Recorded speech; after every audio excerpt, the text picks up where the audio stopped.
بعد أول انتصاراته ضد الإمبراطورية البيزنطية وحصوله على لقب بيك، زادت قوة عثمان بن أرطغرل. فيا ترى كيف تم تأسيس الدولة العثمانية على إيد عثمان بن أرطغرل؟ وإيه هي أعظم معركة خاضها؟ ما تنساش تعمل للفيديو لايك وشير وتشترك في القناة وتفعل الجرس عشان تقدر تشوف كل الفيديوهات الجديدة، وقول لنا رأيك في التعليقات.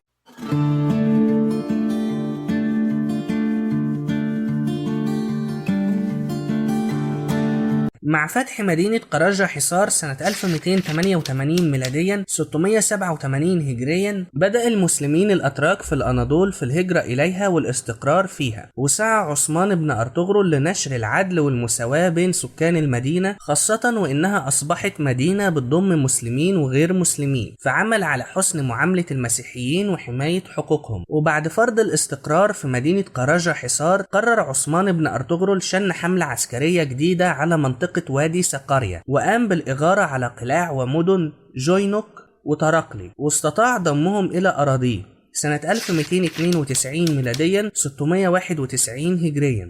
أدت فتوحات عثمان بن أرطغرل في أراضي الإمبراطورية البيزنطية إلى انتشار الخوف منه وبين الحكام المحليين التابعين للإمبراطورية، خاصة في مدن نقيا وبورصة. وقتها قرر عثمان وقف الفتوحات لفترة ومحاولة إقامة علاقات جيدة مع حكام المناطق البيزنطية في الأناضول. في الوقت ده كانت دولة الخانات المغول في بلاد فارس بيحكمها محمود غازان خان ابن حفيد هولاكو، واللي أعلن دخوله في الإسلام وأجبر كل المغول المقيمين في دولته على اعتناق الإسلام. كانت دولة الخانات المغول استطاعت فرض سيطرتها على دولة سلاجقة الروم بعد معركة كوسة داغ أو جبل كوسة، وجعلت منها دولة تابعة ليها، وكانت بتعين حاكم من المغول للإشراف عليها. في البداية كان الحاكم المغولي للأناضول هو بايجو نويان، لكن من بعده تولى قائد آخر اسمه سوليمش، لكنه قرر التمرد على غازان سنة 1298 ميلاديا 697 هجريا، واستطاع حشد جيش كبير بلغ عدده 50,000 جندي شارك فيه سلاجقة الروم. وقامت دولة المماليك في مصر والشام بإرسال قوات لدعم التمرد ده، فقام غازان بإرسال جيش من المغول للقضاء على التمرد في الأناضول. واستغل سلطان سلاجقة الروم في الوقت ده علاء الدين قيقباد الثالث، اللي تم تعيينه بعد عزل السلطان غياث الدين مسعود، اشتعال الأوضاع بين الجانبين وقرر الهرب إلى مملكة أرمينيا الصغرى. اشتبك جيش المغول مع جيش القائد سوليمش المدعوم من السلاجقة والمماليك، واستطاع جيش المغول هزيمته والقضاء على تمرده. وبعد الهزيمة دي وهروب السلطان قيقباد الثالث، انتشرت الفوضى بين الأمراء المسلمين التابعين للسلاجقة في الأناضول، وقرر كل واحد منهم الاستقلال بالمناطق اللي تحت سيطرته. وتأسست عدة إمارات تركية في الأناضول مستقلة تماما عن دولة سلاجقة الروم، بشكل مشابه نوعا ما لدول ملوك الطوائف في بلاد الأندلس. من بين الدول دي إمارة منتشة، وإمارة أيدن، وإمارة كراسي في غرب الأناضول، وإمارة جندرلي، وآل بروانة، وآل جوبان في الشمال، وإمارة بنو قرمان، وإمارة بنو حميد في جنوب الأناضول. قرر بعض الجنود السلاجقة اللي شاركوا في المعركة مع سوليمش ضد المغول الانضمام إلى عثمان بن أرطغرل والعمل تحت قيادته، وده شكل تهديد كبير على حكام الأناضول البيزنطيين، وزود خوفهم من تصاعد قوة عثمان بيك وجنوده. وسنة 1298 ميلاديا 697 هجريا قرر عثمان بن أرطغرل إرسال 3 جيوش لفتح مدن يار حصار وإنيجول وبيالاجيك. أرسل عثمان بن أرطغرل مجموعة من المحاربين إلى مدينة بيالاجيك، واستطاعوا اقتحامها والسيطرة عليها. وفي نفس الوقت كان تحرك القائد ترغت قلب على رأس جيش لمهاجمة مدينة إنيجول والقيام بحصارها، وتحرك عثمان إلى مدينة يار حصار واستطاع السيطرة عليها ودخولها.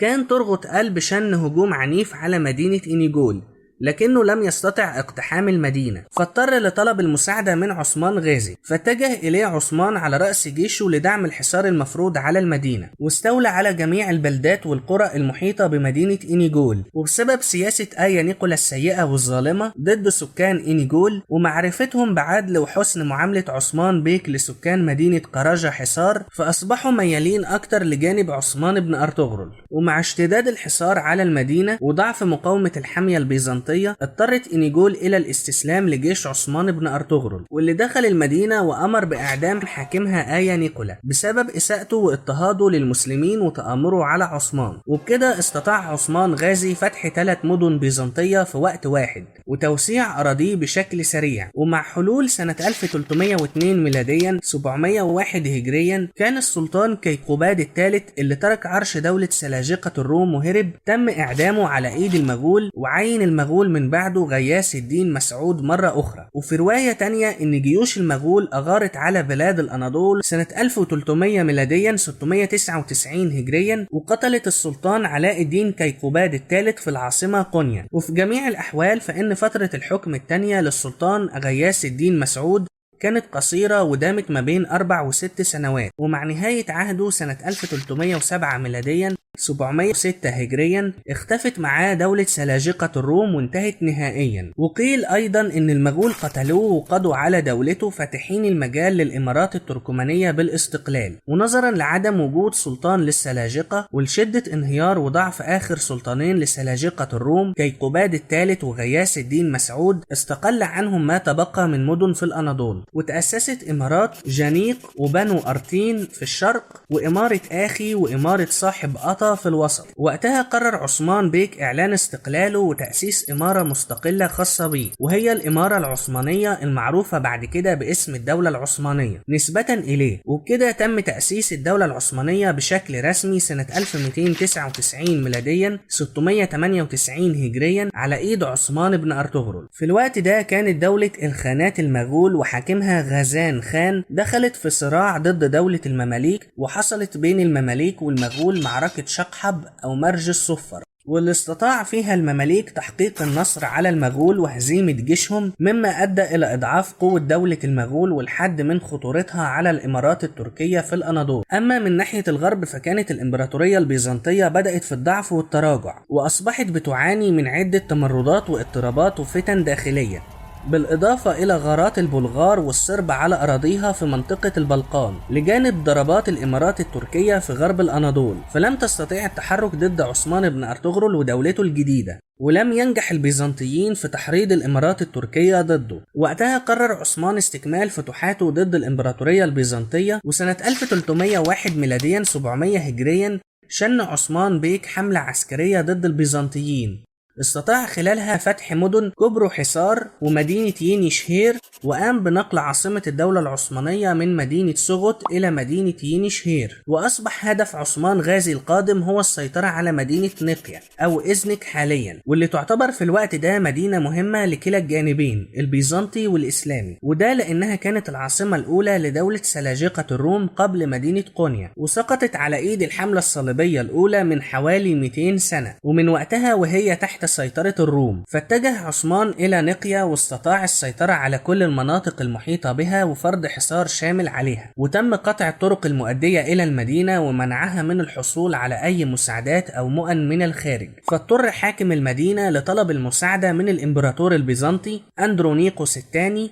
وابنه الامبراطور ميخائيل الثامن اللي كان وقتها مشارك معاه في الحكم. كانت الامبراطورية البيزنطية بتركز جهودها في استعادة أراضيها اللي خسرتها في الغرب، وكانت منشغلة بشؤون البلقان أكتر من شؤون الأناضول، لكنه تقرر إرسال قوات بيزنطية من القسطنطينية إلى الأناضول بلغ عددها 2000 من المرتزقة بقيادة جورج موزالون. وأرسل الإمبراطور إلى حكام المدن البيزنطية يأمرهم بالانضمام للجيش اللي أرسله. عرف عثمان بن أرطغرل بتحرك البيزنطيين ضده، فقام بفك الحصار عن نقيا وتحرك للاشتباك مع الجيوش البيزنطية. وفي 27 يوليو سنة 1302 ميلاديا 1 ذو الحجة 701 هجريا يلتقي عثمان بالبيزنطيين في معركة بافيوس أو كويون حصار. وصل الجيش العثماني والجيش البيزنطي إلى أرض المعركة في المساء. بلغ عدد الجيش البيزنطي 10,000 جندي، في حين كان عدد جيش عثمان بيك 5000 جندي. تم تقسيم الجيش البيزنطي إلى خطين، الخط الأول من المشاة المسلحين بالرماح، والخط الثاني من الفرسان. أما جيش عثمان فتم تقسيمه إلى قلب وميمنة وميسرة، وتمركز عثمان في القلب. كانت خطة الجيش البيزنطي هي وقف تقدم فرسان الجيش العثماني باستخدام قوات المشاة، ومن بعدها القيام بتطويقه من الجانبين عن طريق الفرسان. بدأ القتال بين الجانبين مع أمر عثمان غازي لجنوده في الوسط بالهجوم على الجيش البيزنطي. اشتبك الفرسان العثمانيين مع المشاة البيزنطيين في هجوم قوي وسريع، لكن تمكن المشاة من إيقاف الهجوم واستطاعوا التصدي ليه. وقتها أمر جورج موزالون الفرسان بتنفيذ خطة التطويق لقوات عثمان، وتحرك الفرسان البيزنطيين من الجانبين لمحاصرة قلب جيش عثمان وتطويقه. فأمر عثمان بيك قواته في الميمنة والميسرة بسرعة مهاجمة الفرسان البيزنطيين لتخفيف الهجوم على قواته. ابتعد بعدها عثمان بقواته عن مشاة الروم، وبدأ في قتال الفرسان البيزنطيين وضربهم من الخلف، وبكده أصبح فرسان الروم هم اللي واقعين تحت تطويق جيش المسلمين، وحصلت خسائر كبيرة في صفوفهم. فأمر جورج موزالون المشاة بالهجوم على المسلمين لدعم فرسان الروم، لكن لما شاف المشاة البيزنطيين اشتداد القتال بين الفرسان من الجانبين وقوة الفرسان العثمانية، شعروا بالخوف من انقلاب موازين المعركة وقرروا الهرب والانسحاب. ولما لقى جورج موزالون فرار جنوده أدرك خسارته للمعركة وقرر الاستسلام والانسحاب. انتهت المعركة بانتصار كبير لعثمان بن أرطغرل وهزيمة تقيلة في صفوف جيش الإمبراطورية البيزنطية، وحصول المسلمين على عدد كبير من الغنائم والأسرى. اعتبرت معركة بافيوس أعظم انتصارات عثمان بن أرطغرل، كونها أكبر معركة يخوضها، وكانت البداية لطرد الإمبراطورية البيزنطية من الأناضول وآسيا الصغرى نهائيا، لجانب دور المعركة في تغيير التركيبة السكانية لغرب الأناضول نتيجة هجرة السكان الإغريق إلى الأجزاء الأوروبية من الإمبراطورية البيزنطية. وقال المؤرخ الشهير خليل إينالجيك عن معركة بافيوس إنها سمحت للعثمانيين بتحقيق خصائص وصفات الدولة، لذلك يمكن اعتبار تاريخ المعركة 1302 ميلاديا 701 هجريا هو تاريخ تأسيس الإمارة العثمانية كدولة مستقلة وذات سيادة، وأثبتت لجيرانها بأن جيوشها قادرة على الغزو وإلحاق الهزيمة بأكبر الأعداء والتصدي لهم. كما أتاح الانتصار لعثمان في المعركة السيطرة بعد فترة على مدن نقيا وبورصة. انهزم الجيش البيزنطي في معركة بافيوس والمعروفة أيضا باسم معركة كويون حصار، لكن الإمبراطور البيزنطي لم يستسلم للهزيمة وهيحاول الانتقام من عثمان بن أرطغرل وجنوده. ولو عجبك الفيديو ما تنساش تعمله لايك وشير وتشترك في القناة وتفعل الجرس وتستنى الحلقة الجديدة وتشوف الحلقة اللي فاتت، وقول لنا رأيك في التعليقات. شكرا.